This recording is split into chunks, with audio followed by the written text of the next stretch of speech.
একসময় দেশের প্রধান রপ্তানি পণ্য ছিল পাট। রপ্তানি আয়ের শীর্ষ ছিল পাট, সোনালী আঁশ বলা হতো। সেই সোনালী আঁশের যুগ আবার ফিরিয়ে আনার চেষ্টা চলছে। সরকার চেষ্টা করছে, নানা উদ্যোগও নিচ্ছে। আমরা জানি যে বিশ্বে বড় বাজার রয়েছে পাট পণ্যের, কিন্তু আমরা পাট বহুমুখী মাধ্যমে কতটা সেই বাজার ধরতে পেরেছি, বাংলাদেশের কি অবস্থা? আমরা যদি সম্প্রতি অবস্থা দেখি তাহলে দেখব যে রাষ্ট্রায়ত্ত পাটকলগুলোতে শ্রমিকদের অসন্তোষ আমরা দেখেছি।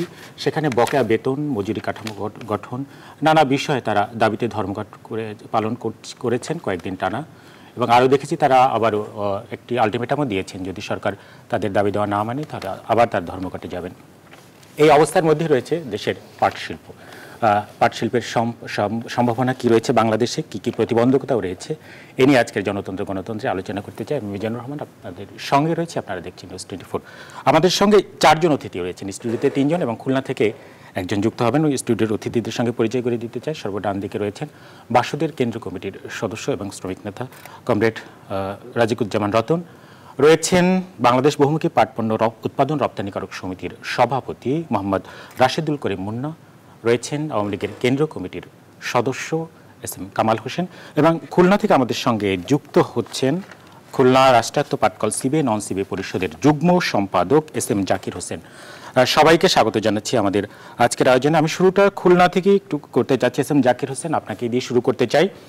গেল কয়েকদিন ধরে আমরা দেখি, যদি মঙ্গলবার সম্ভবত শুরু হয়েছে, যে শ্রমিক নেতারা তাদের নেতৃত্বে আমরা দেখেছি যে আন্দোলন চলেছে, এবং যেটুকু জানি যে আগামীকালও সরকারের সঙ্গে বসার একটা আপনাদের তারিখ নির্ধারণ রয়েছে আপনাদের দাবি দেওয়া নিয়ে।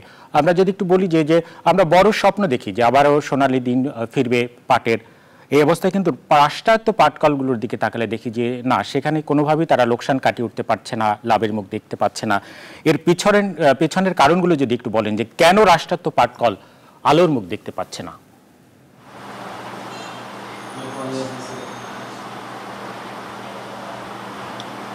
আপনাকে ধন্যবাদ।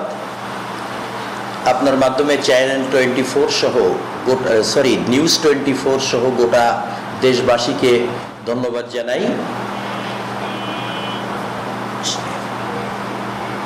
জানাই।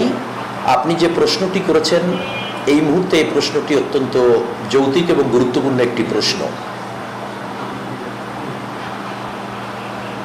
গুরুত্বপূর্ণ প্রশ্ন এই কারণে যে পাটকল 50-এর দশকে বাংলাদেশে নির্মিত হয়। বঙ্গবন্ধু শেখ মুজিবুর রহমান 1972 সালের পিও 27 অর্ডারের বলে বাংলাদেশের 77টি পাটকলকে রাষ্ট্রায়ত্ত ঘোষণা করেছিলেন। এই রাষ্ট্রায়ত্ত ঘোষণা করার পর এই পাটকলগুলো ভালোই চলছিল। 80-র দশকের পরে 90 দশকের দিক থেকে আস্তে আস্তে এই পাটকলগুলি ধীরে ধীরে আপনার লোকসানের দিকে যেতে থাকে।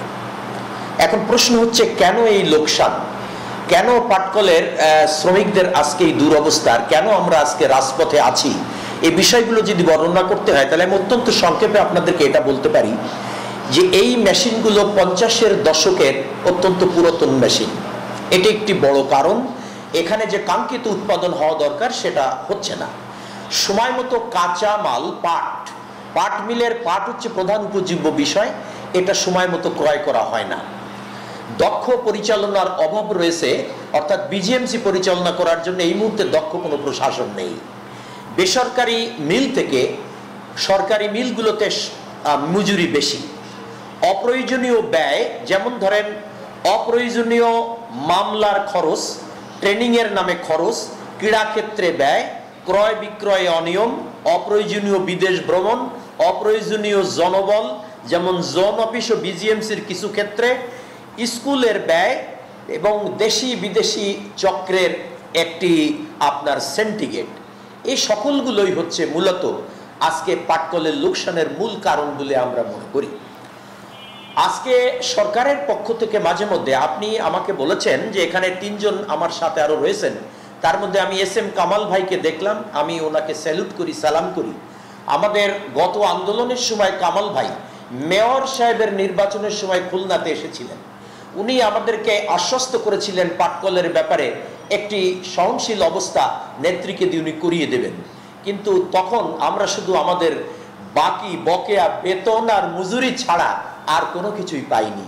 আজকে মজুরি কমিশন সহ 9 দফা দাবি নিয়ে আমরা রাজপথে আছি।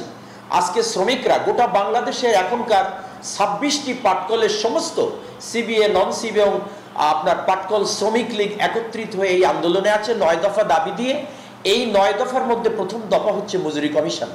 মজুরি কমিশন যদিও মূল দফা, কিন্তু আজকে পরিষ্কার হওয়া দরকার যে এই মজুরি কমিশন দেওয়ার পরে সঙ্গত কারণে শ্রমিকদের মজুরি বেড়ে যাবে।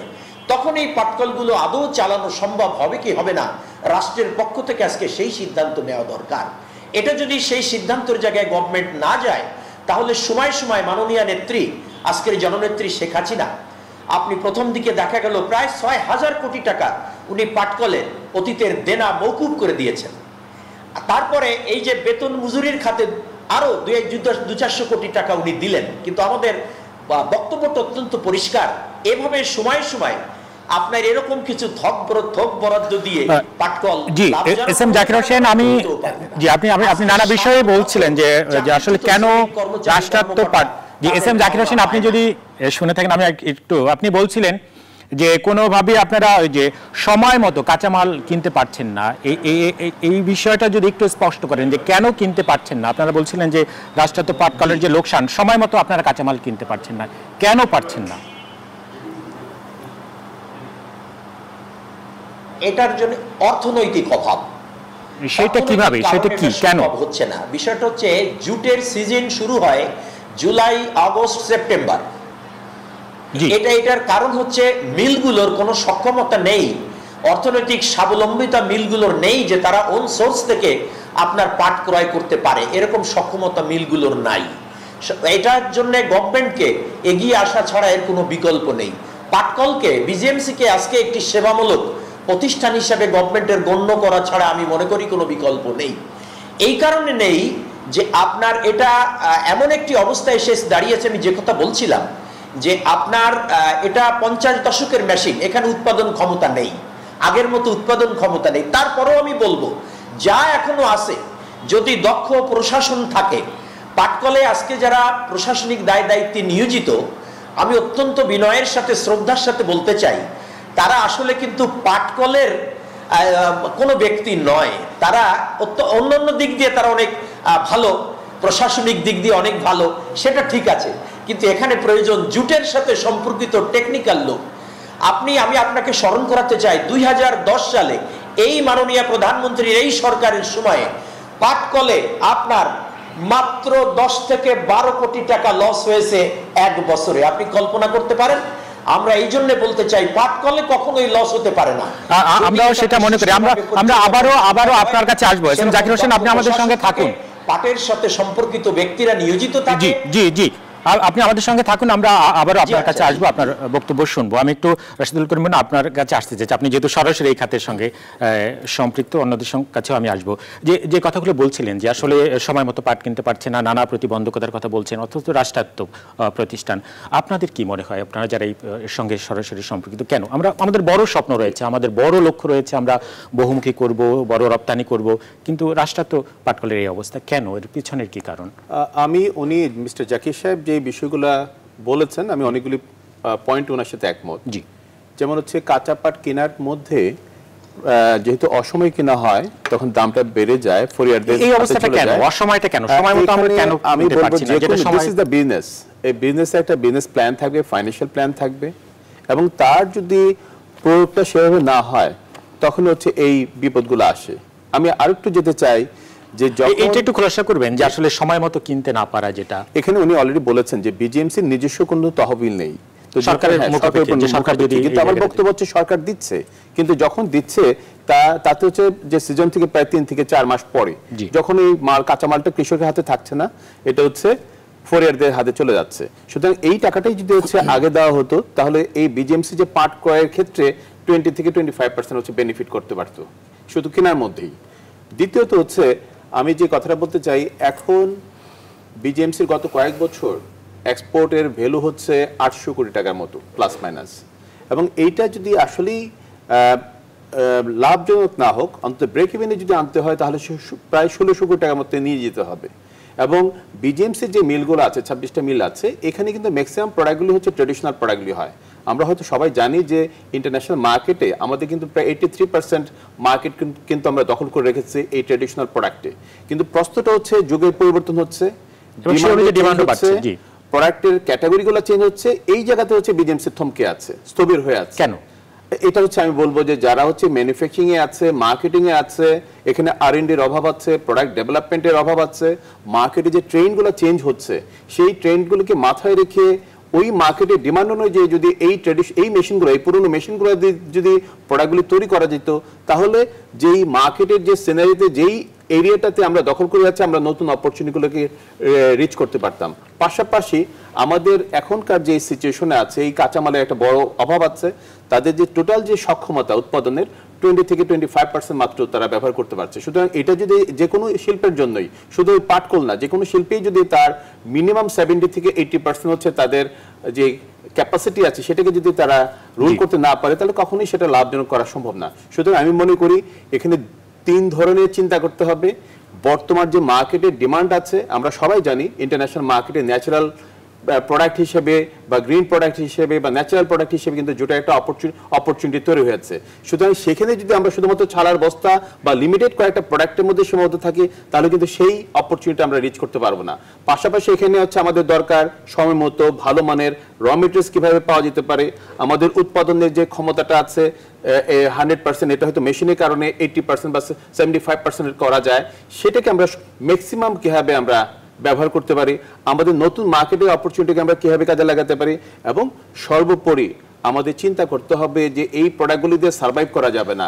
মানে এটা তো সত্যি যে আমরা সরকারি এই শাসিত প্রতিষ্ঠানগুলোকে আমরা লাভের মুখ দেখাতে পারি এবং ভালোভাবে, সেই কথাটাই তো আসছে। আমি সেটাই বলছি, এবং যে ভ্যালুয়েটেড প্রোডাক্টগুলি তৈরি করার জন্য যেই চিন্তাটা, এই চিন্তা থেকে আসবে টেকনোলজি, এই চিন্তা থেকে আসবে হচ্ছে R&D, এই চিন্তা থেকে আসবে প্রোডাক্ট ডেভেলপমেন্ট। এবং সর্বোপরি আমি বলবো যে যেই বিষয়টা বিজিএমসিতে মিলগুলি হচ্ছে, যে শুধুমাত্র এই বেতন বিষয়টাই হচ্ছে সামনে চলে আসছে। অর্থাৎ একটা পারসেপশন কিন্তু জেনারেলি আসছে যে জুট হচ্ছে একটা লস করছে বা লসের মধ্যেই ঘুরছে, এই ট্রেন্ডটাই চালু আছে যে সরকারের রাষ্ট্রায়ত্ত প্রতিষ্ঠানগুলো মানে লস, মানে সেটাই। সুতরাং আমি এই জায়গাটাতে জাস্ট একটা অ্যাড করতে চাই, আমরা যারা ভ্যালুয়েটেড প্রোডাক্ট করি, আমাদের কিন্তু এখানে লস হচ্ছে না, আমাদের কিন্তু স্লো হচ্ছে না, আমাদের গ্রোথ কিন্তু গত 5 থেকে 7 বছর এভারেজ 20 থেকে 25% বাড়ছে। সুতরাং আমি আশার কথা যেটা বলতে চাচ্ছি, এটা বেসরকারি খাতের একটা খাতের জায়গায় যারা ভ্যালুয়েটেড প্রোডাক্টগুলি করছে, ডাইভার্সিটি প্রোডাক্টগুলি করছে, বিজিএমসিকেও চিন্তা করতে হবে এই জায়গাটাকে কিভাবে সুসংহত করা যায়। আমি দুজনের কাছে আসবো, একটা ছোট্ট বিরতিতে যেতে হচ্ছে, তারপরে দর্শক আমরা গণতন্ত্রের ছোট্ট একটা বিরতিতে যাচ্ছি, আমাদের সঙ্গে থাকুন।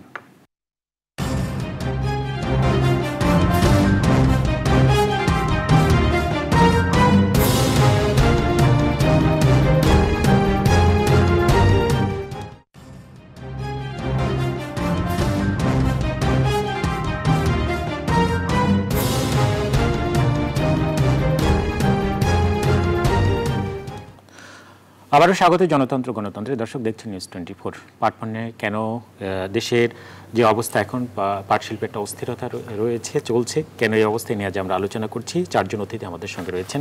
রাজিকুজ্জামান রতন, আপনার কাছে আমি একটু আসতে চাচ্ছি। যারা শ্রমিক রাষ্ট্রায়ত্ত পাটকল মিলে, তারা প্রশাসনের অব্যবস্থাপনাকে দায়ী করছে। এই অব্যবস্থাপনাগুলো কি? দুটো জিনিস, যে কোনো কারখানা চলতে গেলে দুটো জিনিস লাগে। একটা হচ্ছে তার কাঁচামাল, আর হলো কাঁচামালকে ফিনিশড গুডে রূপান্তরিত করবে সে শ্রমশক্তি, আর এর সঙ্গে মাঝখানের যে কাজ করে সেটা হচ্ছে যন্ত্রপাতি। এই যদি আমরা দেখি, তাহলে আমাদের পাটকলের যন্ত্রপাতিগুলো পুরনো, এগুলো ঠিক করবে কে? দেশটা ডিজিটাল হচ্ছে, তাহলে আমাদের পাটকলের যন্ত্রপাতি কি উন্নত হবে না? এটা যেমন একটা প্রশ্ন। এটার সঙ্গে শ্রমিকরা যুক্ত নন, এটার সঙ্গে রাষ্ট্রীয় পরিকল্পনা যুক্ত। দুই হচ্ছে রাষ্ট্রায়ত্ত পাটকল পিছিয়ে থাকার একটা অন্যতম কারণ আধুনিক হয়নি। জি। 2 নম্বর হচ্ছে যে আমরা যদি বলি যে গত বছর আমাদের 22টা পাটকলের জন্য 22 লাখ কুইন্টাল কাঁচা পাট কেনার পরিকল্পনা হয়েছিল, কিন্তু কাঁচা পাট তারা সরবরাহ করেছেন 15,65,000 কুইন্টাল, তার মানে 71% সরবরাহ করেছেন। তার মানে কাঁচামালই যদি না থাকে, তাহলে ফিনিশ গুডটা তৈরি হবে কিভাবে?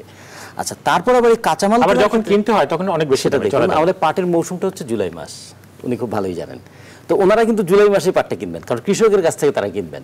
আর আমাদের বিজিএমসির পাটটা কিনে তারা অক্টোবর নভেম্বর মাসে, যখন কৃষকের কাছে থাকে না। পেছনের কি তাহলে কৃষক যখন বিক্রি করে তখন 1000 থেকে 1200 টাকা পাটের মন, আর ওনারা যখন নভেম্বরে কেনেন তখন এটা 2500 টাকা পাটের মন। ফলে উৎপাদনের মানে প্রধান যে যদি বলে কাঁচামাল, তার খরচই তো দ্বিগুণ বেড়ে যাচ্ছে। ফলে এইটার দায়টা কে নেবে? তাহলে তখন তারা বলছেন যে রাষ্ট্রীয়ভাবে টাকাটা সময় মতো ছাড় করা হয় না। আচ্ছা, এটা তো প্রতি বছরের পরিকল্পনা, 1 বছর না সমস্যা হতে পারে, 2 বছর সমস্যা হতে পারে, পরের বছর তার সমস্যা হবে না। তাহলে আমার তো টাকাটা কোন সময় ছাড় করব এবং কতটুকু ছাড় করব সেটা আমাদের বিবেচনা থাকতে হবে না? আমাদের শ্রমিকরা কিন্তু যথার্থই বলেছে যে পরিকল্পনা শুধু অভাব না, একটা দুষ্ট পরিকল্পনার কারণেও কিন্তু আমাদের পাটকল করে এই অবস্থা। সেটা কারা পিছনে এটার সঙ্গে যুক্ত। দেখুন পাটকলের যেটা একটা আপনি সেগ্রিগেশনটা দেখেন, যে আমাদের 27,000 শ্রমিক স্থায়ী শ্রমিক, তার সঙ্গে আছে আমাদের 23,000 আছে বদলি শ্রমিক, এর সঙ্গে আরও 6,000 আছে অনিয়মিত শ্রমিক। এই মিলে আমরা যদি ধরি সব মিলে প্রায় অ্যারাউন্ড 60,000-এর কাছাকাছি শ্রমিক আছে। কিন্তু কর্মচারী কর্মকর্তা তাদের সংখ্যা প্রায় 4,000। রেশিওটা দেখেন, মানে উৎপাদনের সঙ্গে যুক্ত আর কর্মকর্তাদের সংখ্যা তারপরে 60,000। হ্যাঁ, তাহলে এই ধরনের রেশিও কিন্তু উনি এইভাবে রেশিও নিশ্চয়ই মেনটেন করেন না। তাহলে এই যে রেশিও, মাথাভারী একটা প্রশাসন হয়ে আছে। আবার মাথাভারী হলেও কোনো অসুবিধা হতো না যদি মাথাটা কাজ করতো। আজকে যিনি বিজিএমসির তিনি কর্তা ব্যক্তি হিসেবে আছেন, তার আগে তিনি হয়তো ছিলেন বাণিজ্য মন্ত্রণালয়ে ছিলেন, তার আগে তিনি হয়তোবা ছিলেন আমাদের শিল্পের কোনো একটা মন্ত্রণালয়ে। তো তিনি 2 বছরের জন্য এখানে এসেছেন। এই ব্যাপারে তার যে একটা থরো আন্ডারস্ট্যান্ডিং দরকার সেটা যেমন নাই, আবার তার কিন্তু পরিকল্পনাটা আছে আগামী 2 বছরের মধ্যে তিনি হয়তো আরেকটা সেক্টরে বদলি হয়ে চলে যাবেন। ফলে এখানে যে লেগে থেকে এটার একটা পরিকল্পনা করা দরকার সেই বিষয়টাও নাই। এই ব্যাপারে কিন্তু খেয়াল করতে হবে যে স্পেসিফিক সেক্টরের জন্য স্পেসিফিক টেকনোলজি যেমন দরকার, এক্সপার্টাইজটাও দরকার, দক্ষ জনশক্তিটাও দরকার। শ্রমিকদের কাছে দক্ষতা চাই, তাহলে আমাদের কর্মকর্তাদের কাছ থেকে আমরা দক্ষতা চাইবো না? তো কর্মকর্তারা দক্ষ কর্মকর্তা হবেন না কেন? আর একটু বলে আমি এই সেগমেন্টে শেষ করতে চাই, পাট এমন একটা জিনিস যে আমাদের এই উৎপাদিত পণ্যটা এবং এই উৎপাদনের যে জিনিসটা দুটোই আমাদের এই নেচারের সঙ্গে যুক্ত। আমরা গার্মেন্টসের কাঁচামাল নিয়ে বিদেশ থেকে কাঁচামালটা রপ্তানি করে, ফিনিশড গুডটাও রপ্তানি করে বিদেশের মার্কেট যে কোনো সময় স্কুইজ হয়ে গেলে আমরা কিন্তু পড়ে যাব। আর আমাদের পাট উৎপাদন হয় আমার দেশে, বিরাট একটা অংশ কনজিউম করে আমরা। আর একটা বিষয় যেটা খুব গুরুত্বপূর্ণ, এই পাটের কোনো অংশই কিন্তু ফেলা যায় না। এর পাত্রের কাছে কেটে নেওয়ার পরে গোড়াটা জমির মানে উর্বরতা বাড়ায়, পাটে পাতাটা পড়ে গিয়ে সেটা জমির উর্বরতা বাড়ায়, পাট কাঠিটা আমরা কাজে লাগাতে পারি। প্রথমত কাজে লাগালে সবচেয়ে নিম্নমানের কাজে লাগালে জ্বালানি, আর উচ্চমানের কাজে লাগালে পাটের সহ কত কিছু তৈরি করতে পারি। আর আঁশ দিয়ে কত কিছু তৈরি করা যায়। সর্বশেষ যে আমাদের যে পলিথিনের বিকল্প তৈরি করলো, বায়োডিগ্রেডেবল আমাদের যে পাটজাত ব্যাগ, যেটা বহন করা যাবে পলিথিনের মতোই সুদৃশ্য হবে, কিন্তু মাটিতে আবার পচে যাবে, পরিবেশের ক্ষতি করবে। এত সম্ভাবনা এবং ওই যে যেটা ভিসকোস, এই ভিসকোসের ব্যবসাটাই কিন্তু আমরা চীনের একটা বিরাট মার্কেট ধরে ফেলতে পারি আমরা পাটের এই সেলুলোজটাকে আমরা সেপারেট করে নিয়ে। এগুলো সব কিন্তু টেকনোলজিগুলো নোন টেকনোলজি, জানা টেকনোলজি, এগুলো রকেট সায়েন্স নয়। শুধু দরকার হচ্ছে এটা প্রয়োগ করার জন্য একটা পরিকল্পনা ও সেই অনুযায়ী দক্ষ জন। ধন্যবাদ। কামাল হোসেন, আপনার কাছে আসছি। যে সরকারের এত পরিকল্পনা, আমি একটু যদি বলি যে প্রধানমন্ত্রী চাচ্ছেন যে সেই সোনালী আঁশের যুগটা আসুক। ধন্যবাদ আপনাকে। পাট আসলে সোনালী আঁশ এবং পাট আমাদের অহংকার ছিল। আমার ওই সাংবাদিক মানে শ্রমিক নেতা জাকির হোসেন জি, সেই যে শুরুতে যে কথা বলছেন যে দেশ স্বাধীন হওয়ার পর বঙ্গবন্ধু শেখ মুজিবুর রহমান পাট শিল্পকে আরো গতিশীল করার জন্য পাট শিল্পকে জাতীয়করণ করলেন, এবং সে শ্রমিক নেতা হিসেবে স্বীকার করেছেন যে তখন পাট শিল্প বা মিল কারখানাগুলো ভালো চলেছে। বঙ্গবন্ধু হত্যাকাণ্ডের মধ্যে দিয়ে বঙ্গবন্ধুকে হত্যা করার পর যারা সামরিক শাসকরা রাষ্ট্রীয় ক্ষমতায় আসলে, তখন কিন্তু বিশ্ব ব্যাংক এবং IM এর প্রেসক্রিপশন অনুযায়ী আমাদের এই পাট শিল্পকে, যেটা বলেন যে আন্তর্জাতিক ষড়যন্ত্র বা দেশীয় ষড়যন্ত্র, এটা কিন্তু শুরু হলো পাট শিল্পকে ধ্বংস করার জন্য। এবং পাট শিল্প কিন্তু তারপর থেকেই লোকসানে পরিণত হলো। এবং ধরেন জিয়াউর রহমান, এরশাদ সাহেব, খালেদা জিয়ার আমলে সে লাস্টে এসে গোল্ডেন হ্যান্ডশেকের মাধ্যমে মিল কারখানাগুলো বন্ধ করা হলো এবং শ্রমিকদের কিন্তু মজুরি দেওয়া হলো না। যেমন আদমজি জুট মিল বন্ধ হলো, এই যে খুলনায় শ্রমিকরা আন্দোলন করছে 91 থেকে 96, যখন বিএনপি ক্ষমতায় ছিল মিল কারখানা বন্ধ হয়ে গেল, শ্রমিকরা আন্দোলন করলো। 2 জন শ্রমিক নেতা কিষাণ জুট মিল, এখানে সবচেয়ে বড় জুট মিল, তার সামনে তাদেরকে গুলি করে হত্যা করা হলো। মানে শ্রমিকরা 32 সপ্তাহ বেতন পায় না। একজন শ্রমিক একজন দিন মজুরির মতো।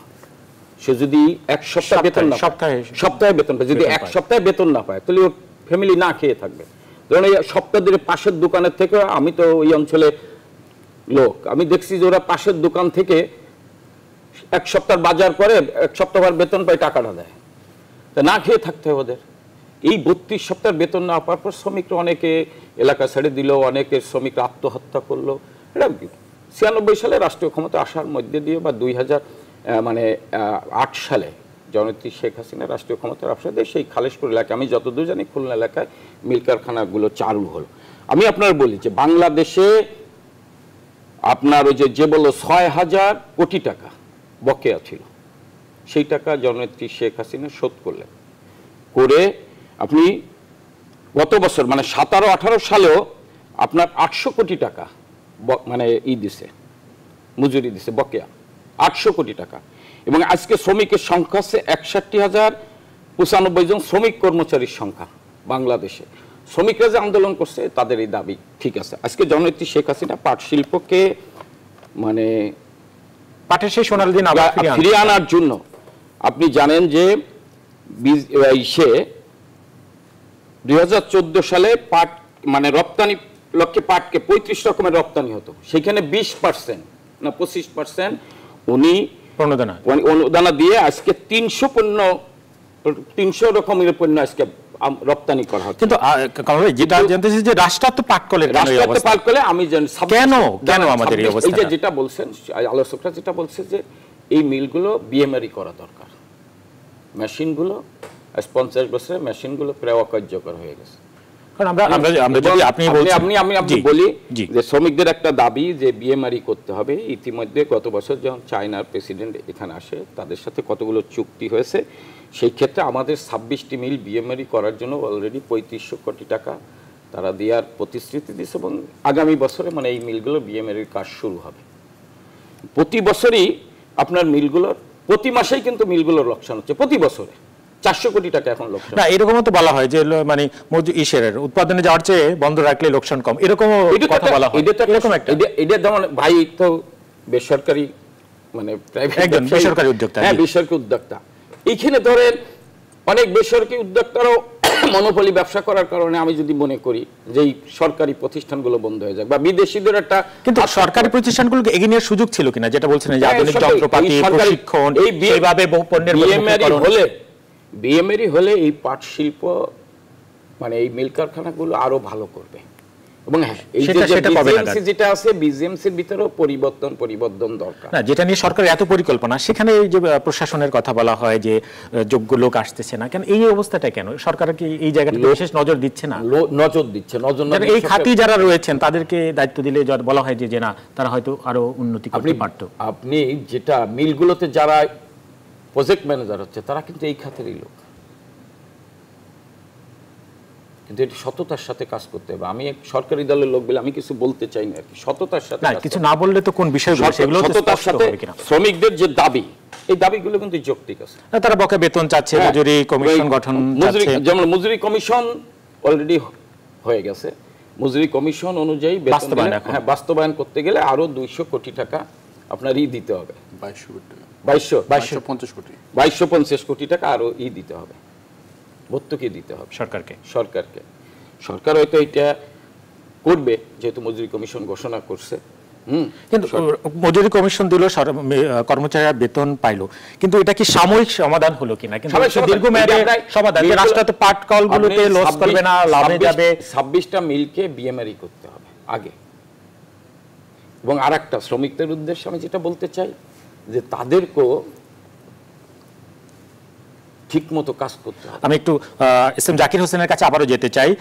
এস এম কামাল হোসেনের কথা রেশ ধরি যে আসলে শ্রমিকরা সঠিকভাবে তাদের দায়িত্বটা পালন করছে কিনা, যে শুধু যেটা বলা হয় যে সেইভাবে প্রশিক্ষণ, আধুনিক যন্ত্রপাতি ব্যবহার, অনেক কিছু বিষয়গুলোই আসছে। আসলে যারা আপনারা সেখানে রয়েছেন, আসলে আপনারা কি দাবি করছেন যে আসলে আপনারা কতটা যোগ্য হয়ে উঠছেন এই আধুনিক, যদি বলি যে পাট শিল্পের আধুনিকায়নের জন্য?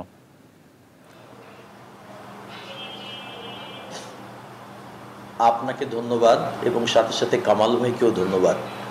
কামাল ভাইকে প্রথমে আমি এই কথাটা বলি যে আর কত বছর আমরা একে অপরের দোষ দিয়ে পথ চলব, আমার মনে হয় সেই জায়গা থেকে আমাদের ফিরে আসা দরকার। আজকে আপনি দেখেন যে আমি তো 2010 সালের কথা বলেছি, আপনি আমার এই মাননীয় নেত্রীর শাসনামলে 2010 সাল দেখুন, 2011 সাল দেখুন, পাটকলে সব থেকে কম লস হয়েছে 10 কোটি, 11 কোটি, 12 কোটি টাকা। তাহলে আজকে বিএমআরির যে প্রশ্নটা আসছে, এই বিএমআরিটা কিন্তু সহজসাধ্য ছোটখাটো কোনো ব্যাপার নয়। 27টি পাটকলকে বিএমআরি করতে গেলে এটা একটি ব্যাপক ব্যাপার, ব্যাপক সময়েরও ব্যাপার। কিন্তু সেই পর্যন্ত কিভাবে মিলটা চলবে সেই পরিকল্পনা তো গভর্নমেন্টের থাকা দরকার।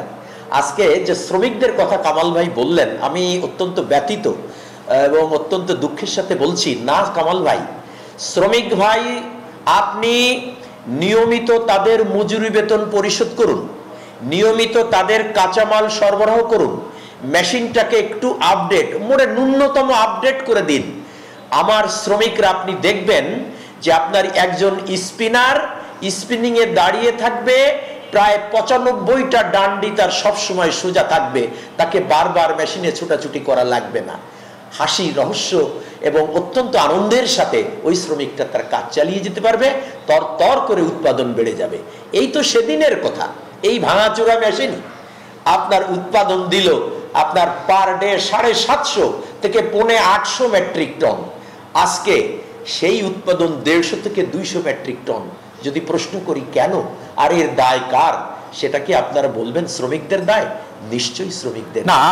এটা একটু স্পষ্ট করেন, তাহলে কাদের দায়? এটাও স্বীকার করব, একটা অতীত ছিল পাটকলে, যে অতীতে আপনার কিছু শ্রমিক নেতা তাদের নিজেদের অবস্থানকে সুদৃঢ় করার জন্য আপনার কিছু শ্রমিকদের তাদের পেছন পেছন ঘুরাইতো, একটা সময় ছিল। কিন্তু আমি বলবো দোজ ডেজ আর গান ভাই, সেই দিনগুলো এখন আর নাই। শ্রমিকরা যেমন সুন্দর করে বুঝে গেছে, নেতৃবৃন্দও বুঝে গেছে, ওই দিন আর নেই। এখন বিনা কাজে কেউ পয়সা নেয় না। বিনা কাজে পয়সা নেয়, আমি যেটা বলেছি অপ্রয়োজনীয় ব্যয়।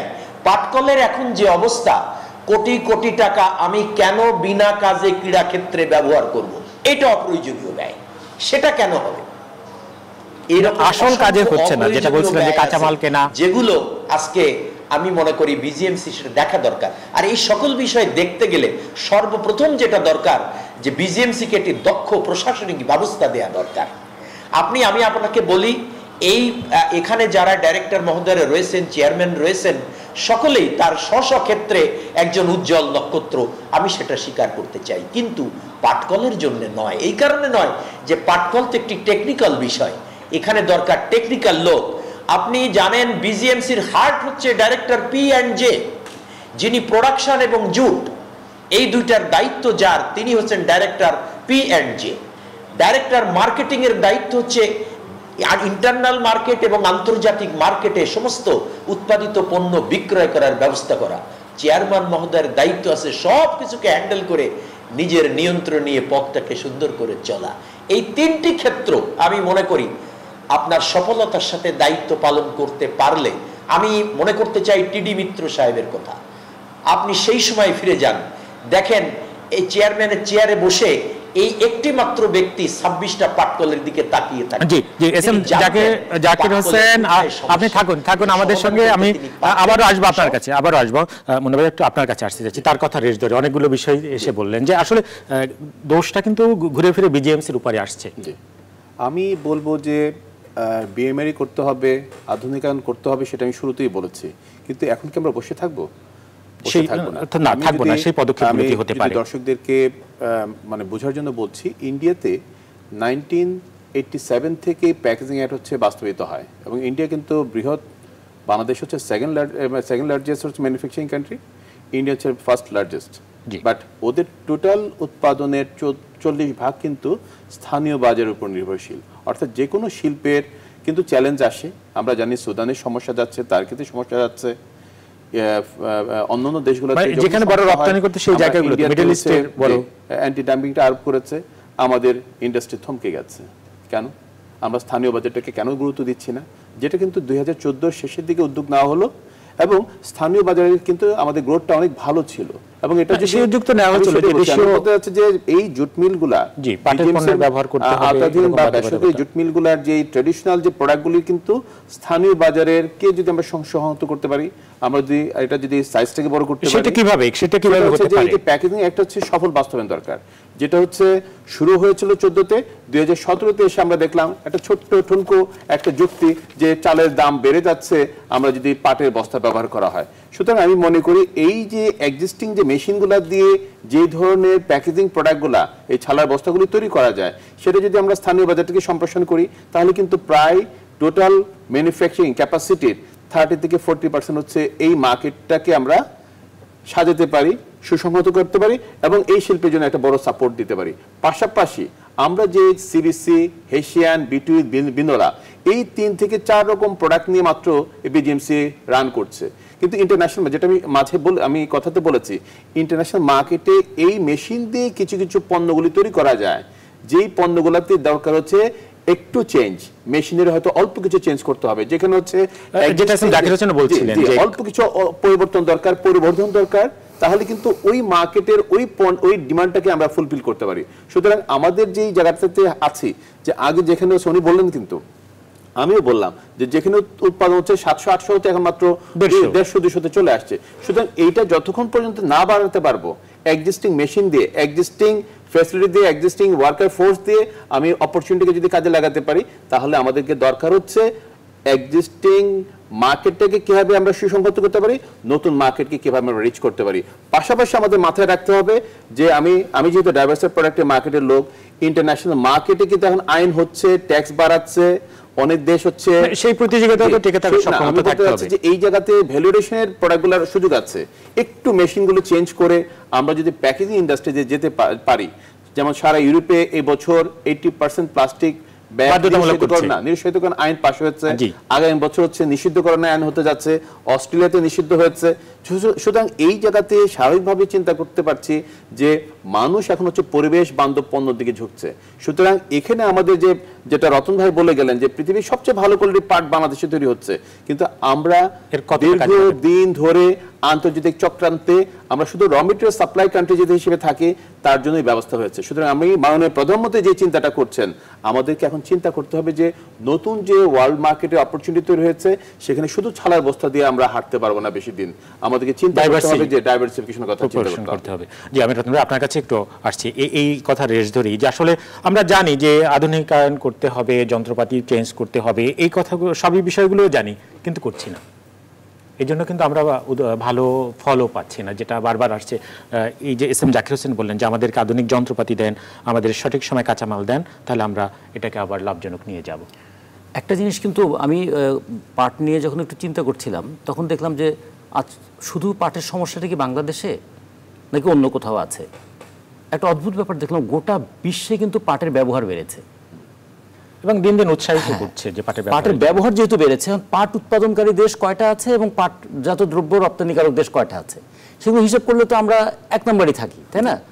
ভারত আমাদের চেয়ে বেশি প্রডিউস করে, কিন্তু ভারতের নিজস্ব কনজামশন বেশি, ফলে রপ্তানি করার মতো খুব বেশি থাকে না। বাংলাদেশ তো তার বিপুল অংশ রপ্তানি করতে পারে, আর ভারত তো বড় অঙ্কের কাঁচামাল বাংলাদেশ থেকেও নিয়ে নিচ্ছে, নেয়ও। কিন্তু দুটো বিষয়ের মধ্যে আমরা পড়েছি, আভ্যন্তরীণ পরিকল্পনার অভাব আর আন্তর্জাতিক চক্রান্তের ফল। আন্তর্জাতিক ওই যে অ্যান্টি ডাম্পিং অ্যাক্ট, ভারত আমাদের এত বন্ধু রাষ্ট্র, কিন্তু বাংলাদেশের পণ্য নেওয়ার ক্ষেত্রে ভারত কিন্তু খুবই সমস্যায় রাখে। 2 নম্বর হচ্ছে আমাদের আভ্যন্তরীণ পরিকল্পনার অভাবটা। কি বলছি, যেমন ধরো টয়োটা গাড়ি কোম্পানি, তারা একবার বলেছে যে টয়োটা গাড়ির 23 ধরনের যন্ত্রাংশ তৈরি করা যাবে পাটজাত দ্রব্য দিয়ে, করছে অলরেডি, তারা করছে। তাহলে এই জায়গায় আমরা ঢুকবো না কেন?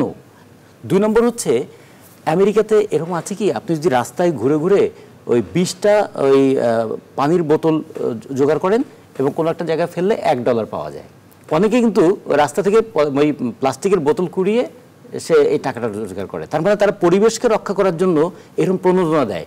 আর আমরা কি করলাম, একদিকে চাল ব্যবসায়ীদেরকে আমরা উৎসে কর, আমদানি শুল্ক এগুলো সব কমিয়ে দিলাম, তারপরে করলাম কি, পাটের বস্তাটা ব্যবহার করলে চালের যে মানটাও ভালো থাকতো সেটাকেও বাদ দিয়ে আমরা কিন্তু আবার ওই পলিথিনের জায়গায় নিয়ে গেলাম তাদেরকে। তাহলে আমার তো প্রথম কোনো জিনিস আবার ব্র্যান্ডিং যেমন দরকার, বাংলাদেশ ব্র্যান্ডেড হয়েছিল পাটের দেশ হিসাবে, আমাদের ব্র্যান্ডিংটাকেই আমরা নষ্ট করলাম কেন? এর মধ্যে দুটো জিনিস আছে, 77টা পাট কলের মধ্যে 26টা এখন চালু আছে। প্রত্যেকটা পাটকলে কিন্তু 25, 30, 40 একর করে জায়গা ছিল। যে কারখানাগুলো বন্ধ হয়েছে সে জায়গাগুলো কি হয়েছে? ফলে এই যে বাকি যে 26টা এগুলো ঢুকছে, এগুলোও যখন মৃত্যুবরণ করবে, এরা মৃত্যুবরণ করার সঙ্গে সঙ্গে এই জায়গা নিয়ে একটা কারাকারি পড়ে যাবে। ফলে শ্রমিক যেখানে যায় যাক, আমাদের দেশের সমস্যা যাই হোক, আমি তো জমি পেলাম। নদী শুকিয়ে গেলে যেমন নদী দখল করে ফেলে একদল, এরকম রাষ্ট্রের তো কারখানা বন্ধ হলো সেটা দখল করার জন্য একদল উদ্গ্রীব হয়ে আছে। ফলে তার সঙ্গে কিন্তু এই পরিকল্পনা যারা করছেন এবং যারা অপেক্ষায় আছেন, অনেক সময় শকুন অপেক্ষায় থাকে গরুটা মরবার জন্য, আমাদের পাটকলগুলো মরে যাক তার অপেক্ষায় কিন্তু একদল মানুষ আছে, জাতীয়ভাবে আছে, আন্তর্জাতিকভাবে আছে। সেটা দেখবে কে? সেটা শুধু শ্রমিকরা দেখবে? শ্রমিক সপ্তাহে মজুরি পায় 1800 টাকা, সে তো ওইটা চিন্তা করে 1800 টাকা না পেলে আমি দোকানের বাকি পরিশোধ করবো কিভাবে? তাহলে এটা দেখার দায়িত্ব যাদের, তারা যদি না দেখেন, তারা যদি দোষটা সবসময় শ্রমিকদের উপর চাপিয়ে দেন, তাহলে কিন্তু পাট শিল্পকে রক্ষা করা যাবে না। কারণ ভাই এই কথা রতন সাহেব যে কথা বলছে আসলে ঠিক। একসময় আমাদের এই যে বলে এখন তো 26টা মিল আছে, 77টা ছিল, জি এখন 77 মিল, কিন্তু এগুলো বিক্রি করে দিয়ে এই জায়গাগুলো কিন্তু মানে ধরেন কারানি সাইডে আপনি খুঁজলেই পাওয়া যাবে। এই 26টা মিলও কিন্তু বিক্রি করার একটা পরিকল্পনা ছিল। আমি যতদূর দেখছি, মির্জা আজম তখন প্রতিমন্ত্রী বন্ধু, আমি ওখানে যাইতাম, এখানে অনেক দেখছি অনেক বড় বড় ব্যবসায়ীরা কিছু মিল নিছে, নেওয়ার পর বাকি টাকা শোধ করে স্টেট মাননীয় প্রধানমন্ত্রী তাকে বলছে যে মিলগুলো বিক্রি হয়েছে এগুলো ফেরত আনতে দেবে। অনেক মিল সে ফেরত আছে এবং নতুন মিল আপনি খোঁজ নিয়ে দেখতে পারেন, আমি কিন্তু জাতির সামনে মিথ্যে কথা। মাননীয় প্রধানমন্ত্রীর মানে কড়া নির্দেশ, কোনো মিল বিক্রি করা যাবে না, চালু করতে হবে। হ্যাঁ, যেটা বলছে যে শ্রমিকরা ধরেন এখনকার শ্রমিকরা কিন্তু সিনসিয়ার। এখন ধরেন পেটে ভাত না থাকলে কে কাজ করবে? এদের পেটে নাই ভাত। এরা যে 9টা দাবি দিচ্ছে, দাবিগুলো কিন্তু সব যৌক্তিক, এখানে কোনো মানে এরা বাড়তি কোনো দাবি দেয়নি, দাবিগুলো ঠিক। আপনি সরকারের মাননীয় প্রধানমন্ত্রী সদ ইচ্ছা আছে। এই যে যেমন প্যাকেজিং এর কথা বললেন, আগে 6টা ছিল, এখন 17টা মনে হয়, তাই না? এবং উনি কিন্তু চেষ্টা করতেছে। এখন হচ্ছে কি ধরেন যে ওই যে আমার ভাই যেটা বললো বললো যে সিন্ডিকেট, এই সিন্ডিকেট হচ্ছে প্রবলেম, ঠিক আছে? আজকে সরকার এই জায়গাটা, হ্যাঁ, এই জায়গাটা হচ্ছে কি যে আজকে বিজিএমসি তার পরিকল্পনা দিতে হবে, তার একটা দিতে হবে যে আমার মিলে এইগুলো মিশন থাকতে হবে। আমি পাট মিলগুলোর সাথে আমি জড়িত, যদি যখন মৌসুম হয় সেই সময় যদি পাট কেনে, এবং পাট কেনার আমি যেটা দেখছি যে পাট কেনার কিন্তু হচ্ছে ধরেন এজেন্ট নিয়োগ করে, তার মধ্যে ডাইরেক্ট যদি পাট কেনে মৌসুমে, যদি কৃষককে বলে যে আপনি পাট দিয়ে যান, হ্যাঁ ডাইরেক্ট যদি পাট কিনে তো আনন্দের সঙ্গে পাট দিয়ে যাবে, পাট দিয়ে যাবে নগদ টাকা পাওয়ার জন্য। হ্যাঁ, আজকে কিন্তু পাট শিল্পের বিকাশ হচ্ছে। ধরেন পাটে যেটা রতন ভাই বলতেছিল, উনিও বলতেছিল যে পাটের কিন্তু সব জিনিস ব্যবহার হচ্ছে, খড়িটা যেটা এটাও কিন্তু এখন ব্যবহার হচ্ছে। আন্তর্জাতিক বাজারে তো এত এর বেড়েছে, মানে মাননীয় প্রধানমন্ত্রী এই শিল্পকে বিকশিত করার জন্য, এই শিল্পকে আগের অবস্থায় ফিরিয়ে আনার জন্য উনি কিন্তু বেসরকারি উদ্যোক্তাদের উৎসাহ দিচ্ছে, নলে উনি 25% সেই প্রণোদনাটা আছে। এবং দেখেন উনি ইতিমধ্যে 900 কোটি টাকা ব্যয় করে জামালপুরে কিন্তু একটা কম্পোজিট এখন যে সমস্যাটা হয়েছে রাষ্ট্রায়ত্ত যে এই বেতন, এটা কি মনে হয় যে দ্রুত সমাধান হচ্ছে? আমার বিশ্বাস যে তাড়াতাড়ি সমাধান হবে। আমি আমার শ্রমিক বন্ধুদের অনুরোধ করব যে তারা যে দাবি, এই দাবি আমি মনে করি তাদের দাবির সাথে আমাদের একত্রতা আসে, কিন্তু আমরা মনে করি যে জ্বালাপোলা না করে নিয়মতান্ত্রিক আন্দোলন করা উচিত, যাতে তাদের এই আন্দোলনের পিছনে কেউ ছুরিকাঘাত করতে না পারে। যেমন আমি দেখলাম যে খুলনাতে আগুন জ্বালানো হয়েছে, এইগুলো না করে তারা রাজপথ অবরোধ করুক বা রাজপথে মানে মিছিল করুক, বিশৃঙ্খলাটা যাতে না হয়, তাদের দাবি বাস্তবায়িত, এটাও আমরা চাই। এস এম জাকির হোসেন, আপনার কাছে আসছে, আমরা একেবারে আলোচনার শেষের দিকে। কালকে সরকারের ঊর্ধ্বতন কর্তাদের সঙ্গে আপনাদের একটা বৈঠক রয়েছে, এটুকু শুনেছি, এবং এস এম কামাল হোসেন যেটা বলছিলেন যে জ্বালাও পোড়াও না করে সুষ্ঠু আন্দোলনের মাধ্যমে দাবির কথা বলতে পারেন কিনা, এবং কালকের আলোচনায় আপনারা কোন বিষয়টা তুলে ধরবেন সংক্ষেপে, আমরা একেবারে শেষের দিকে। আমি আপনাকে বলি কামাল ভাই যেটা বলেছেন জ্বালাও পোড়াও, নিঃসন্দেহে যদি কেউ এই দুর্বৃত্তপনা করে থাকে সেটা আমরা বলবো একটা দুর্বৃত্ত, সেটা কোনো শ্রমিক না। কোনো শ্রমিক নেতার এই নির্দেশনা নাই। শ্রমিক নেতারা প্রতি মুহূর্তে আপনার শ্রমিকদের বুঝিয়েছে। লাস্টে আপনার খালিশপুরে 29 তারিখে জনসভা যেটা করেছি, সেখানে আমরা বলেছি যারা এই কাজটি করবেন তারা রাজপথে আসবেন না। আমরা এখানে সরকার পতনের কোনো আন্দোলন করছি না, আমাদের ন্যায়সঙ্গত পেটের দাবি নিয়ে আন্দোলন করছি। যারা রাজনীতি করবেন দয়া করে তারা এর মধ্যে আসবেন না। আমরা এটা বলতে চাই, যদি এরকম কোনো ঘটনা সারা বাংলাদেশের কোথাও ঘটে, সেটা চিহ্নিত করে তাদেরকে ধরা হোক, যারা নিশ্চয়ই শ্রমিক হবে বলে আমার মনে হয় না। এ ব্যাপারে আমার বক্তব্য অত্যন্ত পরিষ্কার, জ্বালাও পোড়াও করে কোনো কিছু হবে না। 18 তারিখে মাননীয় চেয়ারম্যান বিজিএমসি আমাদেরকে ঢাকাতে ডেকেছিলেন। আমরা অত্যন্ত দুঃখের সাথে বলতে চাই, উনি আমাদের সাথে চুক্তি করলেন 28 তারিখের মধ্যে মজুরি কমিশন বাস্তবায়ন করবেন, কিন্তু বেদনাহতভাবে বলতে চাই 28 তারিখ পর্যন্ত উনি সেটা বাস্তবায়ন। কালকের কি কোনো কর্মসূচি রয়েছে কিনা, যে কোনো দাবি আপনারা সেখানে শেষ হয়েছে গতকাল 4 তারিখ। আগামীকালকে মাননীয় চেয়ারম্যান মহোদয় আবার আপনাদেরকে ডেকেছেন, আমরা সেখানে উপস্থিত হতে যাচ্ছি। আমরা চাইবো রাষ্ট্রের পক্ষ থেকে একা চেয়ারম্যান সাহেব এই সমাধান করতে পারবেন, আমার ব্যক্তিগতভাবে তা মনে হয় না। মাননীয় মন্ত্রী সহকারে যদি এই আলোচনা হয়, তাহলে আমার বিশ্বাস শ্রমিকদের ন্যায়সঙ্গত 9 দফা, আমরা জানি 9 দফা দাবি একবারে ফয়সলা নাও হতে পারে, কিন্তু গুরুত্বপূর্ণ বিষয়গুলো ফয়সলা করলে শ্রমিকরা তার সকর্মে ফিরে যেতে বাধ্য এবং যাবেও ইনশাআল্লাহ। তবে আমি আমাকে যদি 2টা মিনিট সময় দেন, না একেবারে আমরা শেষের দিকে, একেবারে 30 সেকেন্ড, অথবা লাভজনক হতে পারে কি করলে আমি এটার একটা আপনাদের সামনে উপস্থাপন করতে পারি আমার 41 বছরের অভিজ্ঞতার আলোকে। আমি মনে করি বর্তমান প্রেক্ষাপটে জাতীয় বাজেটে বস্ত্র পাট মন্ত্রণালয় খাতে বরাদ্দ রাখতে হবে প্রতি বছর। সরকারের রাজস্ব খাত থেকে বেতন, মজুরি, গ্র্যাচুইটি, পিএফ পরিশোধ করতে হবে। পাট ও পাটকলের উপর দক্ষ ও প্রশিক্ষিত ব্যক্তি দ্বারা পরিচালনা পরিষদ আপনার তৈরি করতে হবে। বিজিএমসির সম্পদের পূর্ণ ব্যবহার ক্ষমতা বিজিএমসিকে দিতে হবে। অপ্রয়োজনীয় সকল ব্যয় নিয়ন্ত্রণ করতে হবে। পাট মৌসুমে বাজার থেকে মানসম্পন্ন লুজ কাঁচা পাট ক্রয় করতে হবে। অনেক অনেক ধন্যবাদ এস এম জাকির হোসেন, আপনার যৌক্তিক দাবিগুলো, যেটা এস এম কামাল হোসেন বলছিলেন যে আপনাদের সব দাবিগুলোই যৌক্তিক। আমরাও আশা করি যে যে দাবিগুলো সমাধানের মাধ্যমে পাট শিল্পে যে অস্থিরতা তৈরি হয়েছে তার সমাধান হবে। অনেক ধন্যবাদ আপনাকে, অনেক ধন্যবাদ রাশিদুল করিম মুন্না, এস এম কামাল হোসেন এবং জামান রতন, সবাইকে ধন্যবাদ। দর্শক আপনারাও যারা আমাদের এই আয়োজনের সঙ্গে ছিলেন, আপনাদেরকেও ধন্যবাদ। আজকের জনতন্ত্র গণতন্ত্র এখানেই শেষ করছি।